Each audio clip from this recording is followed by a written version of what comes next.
Good. Well, good morning. What I'm going to talk about this morning is the invention and early history of the CCD. Early history being from when it was invented in late 1969 until about the late 1970s. And what I'm going to cover, shown on the next slide here, a little bit of the Bell Labs background at the time, which strongly contributed to the invention itself.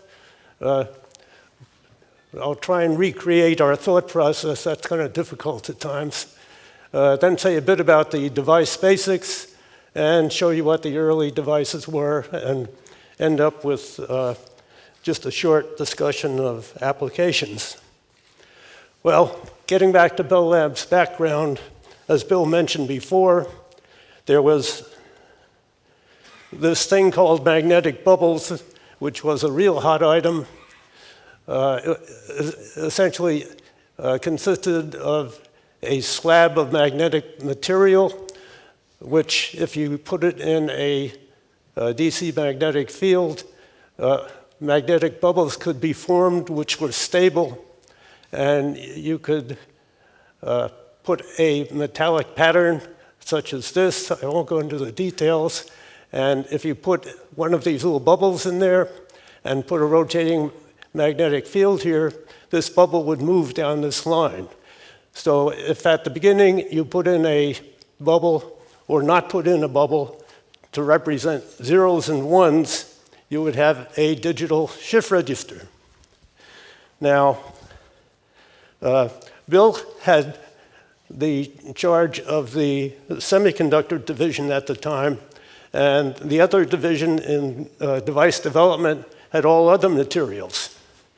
So that it was this other division that was getting all the attention and all the glory, and it prompted Bill and I to get together this one afternoon and try and come up with something in a semiconductor that would compete with this beast in the other division. There were other things going on in the laboratories, two other things which were important. One was the picture phone. AT&T had the idea that people not only wanted to talk to one another, but they wanted to look at one another at the same time and pay a lot of money for it. That turned out to be a bad idea, but we developed it anyway. My department had charge of developing the silicon diode array camera tube. This is a normal Vidicon where instead of antimony trisulfide, a photosensitive chemical film, putting on the front, we had a silicon target, which was a lot more stable. This target consisted of several million diodes put on the surface, and you could bias these diodes with the electron beam, shine light on it. The diodes would detect the light or the absence of light or anything in between, and then you could interrogate it with the electron beam. That was all well and good, but electron tubes are really beasts, and we would have dearly loved to have gotten a solid state replacement for that. The last thing that was going on, very important for the CCD, was this very complicated device here, an MLS capacitor. We were doing a lot of basic studies in this structure, which is shown here as a P-type semiconductor down here with a silicon dioxide layer grown on the top, a metal plate on top of that. If you put on a positive voltage, you push the holes away from the surface, forming a depletion region. And if you introduce electrons into this region, they will accumulate at the surface, and you can make devices out of this, largely by putting an N+ diffusion on this side and N+ diffusion on this side. you make an MOS transistor, which is the basis of all of our integrated circuits today. A very important device. Well, given this device, well, before going into that, what I'd like to do is to look at an energy diagram of an electron going from the metal through the oxide into the semiconductor. And if you bear with me, this shows a plot of electron energy in this direction with the metal down here, which is a sea of electrons, an insulating layer here, which is like a big gap semiconductor, and the semiconductor down here. If you put a positive bias on here, that pulls this metal down, and if you introduce electrons in here, they will accumulate in this little valley here. You can look at the electrons as buckshot falling down in this direction, so that you can either have no electrons at this surface or some maximum amount. If you put any more in, it will go into the interior here. Or you can have anything in between. That I'd like to emphasize is an analog storage device, being able to go continuously from 0 up to some maximum amount. Well, given that structure, what one can do in order to compete with bubbles is say, aha, this is what we're going to use to store our information, a capacitor, as I just showed you. So you can put electrons there, not put electrons there, or anything in between. Now, all we have to do to make a shift register is to transfer this charge somehow over to this capacitor here. Now, you could build a circuit on top of here. There are lots of circuits that will do this, but that gets very, very complicated. So what we did was to take an eraser on the blackboard, erase this diode over here, and move it over close to this one so the depletion regions would overlap. And if you put a bigger voltage on here than on here, the electrons would flow over to this capacitor, and we've invented the CCD. But how do you make a shift register out of this?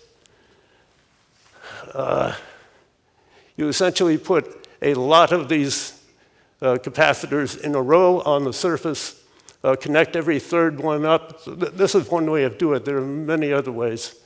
And then apply holding voltages to two of them like this, and then a bigger voltage to the third one, making a potential well here in which you can either put electrons or not put electrons or anything in between. In order to transfer it, you put even a bigger voltage on the adjacent one. As I just mentioned, the electrons will flow over. Once they flow over, you reduce the voltage here and reduce the voltage here to this situation, only one step removed in this direction. And I've had more than one person mention to me that, gee, that's simple. I could have invented that if I thought of it. Well, that was fine for the blackboard, but we had to go ahead and actually make a device. The first experimental model is shown here, very complicated. It's just a row of metal plates with a very small separation in between them. This is a chunk of silicon with oxide grown on it, and the metal plates connected with wires here, so you could apply voltages to these plates. And what we would do would be to put a voltage on here to accumulate thermally generated charge, then apply voltages, as I just showed you, in order to move it down to the end, then push the charge into the substrate and measure the substrate current. And lo and behold, we could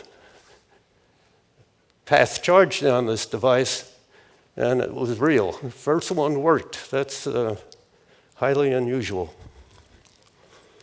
Well, we had to go on and start making real devices, and the first thing that we call a real device is shown here.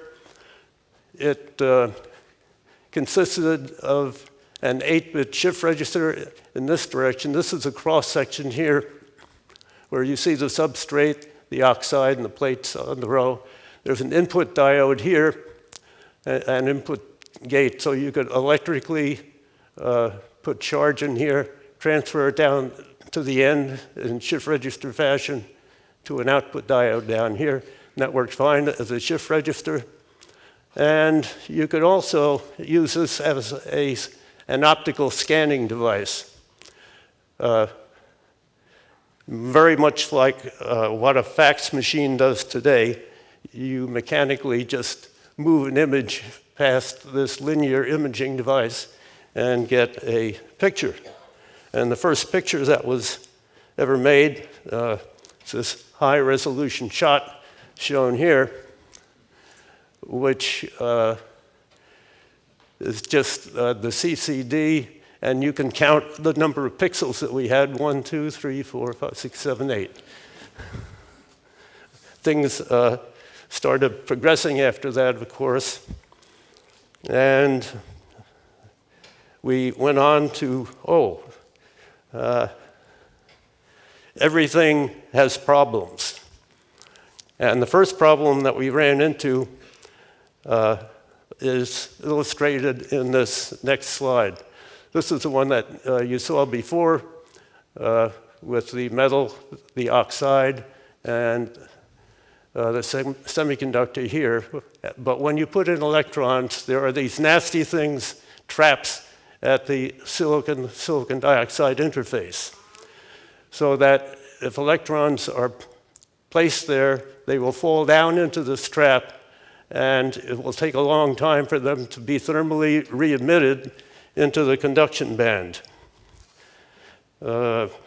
What this would cause, as you pass charge down this row of plates, if charge got trapped there, it would take a long time for it to re-emit, and it would be added to subsequent packets of charge or information going down, and it would cause essentially smearing of the image when you're using this as an imaging device. Now, even with our best technology for getting these down, we could get 99.9% transfer efficiency. That means only 1 electron per 1,000 would get caught in these traps. We even got 4 nines transfer efficiency in early devices. But if you really wanted to make big imaging devices, what you had to do was somehow get the electrons away from these traps.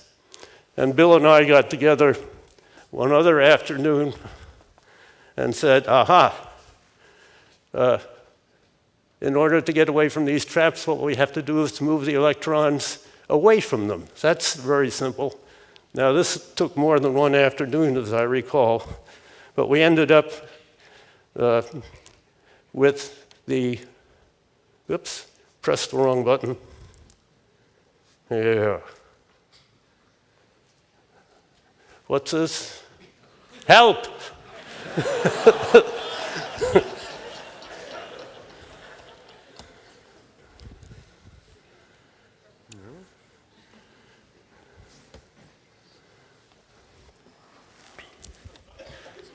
Good. Thank you. Okay, where was I? We called this the buried channel device since we essentially made the same structure as we had before, but with a very lightly doped N region on top of this P-type substrate. And with no bias on this, you see here the electrode the SiO2 and NP junction. Now, if you put voltages on these plates in order to transfer electrons to this output diode, and you just do that for a short period of time, you'll empty all the electrons out of this channel up on top here. If you then get out Poisson's equation, you'll find out that these positively charged donors which are left will cause a valley shaped like this. And if you put electrons in here, the electrons will accumulate down here and get away from those nasty surface traps. Good, end of that invention. And going on, as I said, we did have fairly good transfer efficiencies using just a surface channel device, and our early devices were made that way. And one thing, since we were in the picture phone business, was to make an area imaging device. The way that one organized that was just to take several or many of these rows. This shows just 4 rows in a row here, line them up so you could get a square imaging device. The way this worked would be you'd put holding voltages up here, shine your image on this, and you get an electrical image of the optical image that you put on it. After a frame time, we use the same frame time as commercial TV. You would then very swiftly shift that charge pattern down to the storage area down here, reset this thing, and take the next frame. And while you're doing that, you would take this information, shift it to, a line at a time into this output register down here to a single small output, and that would be your video output. And make certain I pressed the right button this time. This is the very first camera that we ever made. This was with the picture phone geometry, which is 1/4 the size of the commercial TV. And we put this in this box over here. This is 5 centimeters down here, so it's a fairly small box. We used off-the-shelf electronics to run the CCD and to make a video output. All that was contained in this small box. It just needed a DC voltage input, and it gave a video output. And that was a lot better than that messy Vidicon I showed you earlier. Well, that did take good pictures and would make a very good picture phone, but then AT&T killed the picture phone project, so nothing more was done with that. However, a lot of things were going on at the time. Just to show you one, we made a 1,500 element linear imaging device that was made to use as a fax machine. This happened to be a 4-phase charge coupled device. I won't go into how that works. It's very similar to the 3-phased one. And we used that in order to get a facsimile image. And to show you the kind of image that we get, this is a scan of an advertisement in a magazine, and you can see what year this was, 1973. That was fairly high resolution. This was done by, well, what you see here is a picture of a piece of plastic which had bismuth, a very good use for bismuth, by the way, evaporated on this plastic. Then you would take a laser and go scan this thing with a laser blasting the bismuth off where you wanted the light to come through and leaving it where you wanted to be dark. And then you could, this was actually made in the size of a 35 millimeter film. You could put that slide into a slide projector, project it on the wall, and you have your facsimile. That proved to be a bad idea too, but it was a nice device. Well, going on, other people very swiftly picked up the CCD. People like RCA, Texas Instruments, Fairchild Semiconductor, and quite a few others, Sony. And Fairchild had a contract at the time for aerial photography, and they were using standard photography for this, but they made one of those linear CCDs. Theirs was a 1728 sensor that they put in a plane. As the plane flew along, it would scan what it was passing over, and you could get an aerial photograph that could be transmitted in real time down to Earth.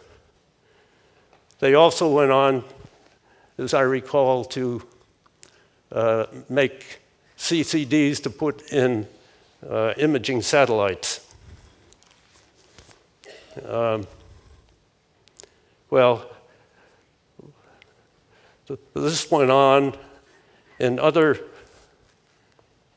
there we go, in other companies. I believe that RCA was the first one to make a commercial TV size CCD, which they put on the market, and Sony and many others picked up CCDs, and they started being used in many, many applications. Currently, just very briefly, they're used in digital cameras, which we all know about.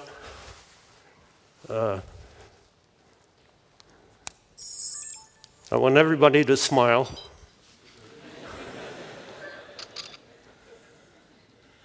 Good. Now, digital cameras didn't come out right away, largely because in a camera like this, you need a digital memory to store the image. You can't transmit it directly to a display tube. And that didn't occur until flash memory became commercially available at a low price. And I'd like to say that the invention of the flash memory took place in my department by Duan Kong and Simon C. about 3 years before the CCD was invented. And it just took a little longer before that became commercially available. As I mentioned, they're used in TV cameras, scanners. There are lots of neat uses for CCDs in medical devices, fax machines, as I mentioned, barcode readers, surveillance cameras like that one up there, satellite surveillance. It's used to see what the Earth is doing, how the Brazilian rainforests are disappearing. But some of the most spectacular uses that makes use of the best of CCDs is in astronomy. Astronomers want to see every little detail of the universe that they can, and CCDs provide them with an excellent tool. And the reason behind that is that they have about a 90% quantum efficiency, where the best film is only about 5%. You could get very long integration times if you cool it down to liquid nitrogen temperature, something about 20 electrons per hour per pixel. And if, well, an astronomer looking at the sky can only do that at night, and that's about 12 hours. So you get a very small number of electrons. So you get a large dynamic range of 10 of the electrons, 10 to the 5th electron per pixel. And probably just as important, which the astronomers tell me, is that it's a repeatable device. You use the same device to take the picture all the time. You only have one at the end of your telescope. With film, you have a different detector each time. Nothing is perfect. There's no such thing as a perfect CCD or perfect film, but with the CCD, you can essentially measure the errors and compensate for them. And that was another big plus from their direction. Just to give you an idea of what an early device looked like, this is one made by Tony Tyson at Bell Labs. These are 4 1-megapixel CCDs. This is sometime in the late 70s, I believe, which they put together down here. And they put this in a telescope on a mountain in Chile, I believe, and got some very good data out of that. This is for a 4-megapixel thing. Right now, Tony is at the University of California at Davis and is making a telescope with, I think it's 3.2 billion pixels in it, so that things have progressed quite a bit. One PR shot to show how this worked is shown here. This shows a photograph of a certain part of the sky. These are galaxies shown here, these dark spots. This is the photograph, and this is the CCD in living color. And you can see that you just get a lot better resolution between the two. Well, to summarize, just want to say that CCDs were born in the silicon dioxide revolution, which is the basis of all of our integrated circuits as well. It made the first practical solid-state imaging device and turned out to have widespread applications. Thank you.